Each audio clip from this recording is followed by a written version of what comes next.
அன்புடன் காலை வணக்கம். புனித மத்தேயு எழுதிய நற்செய்தி 5ஆம் அதிகாரம் 43 முதல் 48 வரை உள்ள இறைவார்த்தைகள்.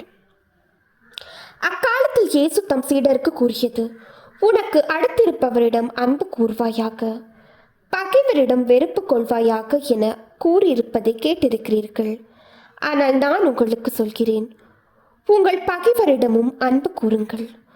உங்களை துன்புறுத்துவோருக்காக இறைவனிடம் வேண்டுங்கள். இப்படி செய்வதால் நீங்கள் உங்கள் விண்ணக தந்தையின் மக்கள் ஆவீர்கள். ஏனெனில் அவர் நல்லோர் மேலும் தீயோர் மேலும் தம் கதிரவனை உதித்தெழ செய்கிறார். நேர்மையுள்ளோர் மேலும் நேர்மையற்றோர் மேலும் மழை பெய்ய செய்கிறார். உங்களிடத்தில் அன்பு செலுத்துவோரிடமே நீங்கள் அன்பு செலுத்துவீர்களானால் உங்களுக்கு என்ன கைமாறு கிடைக்கும்? வரி தண்டுவோரும் இவ்வாறு செய்வதில்லையா?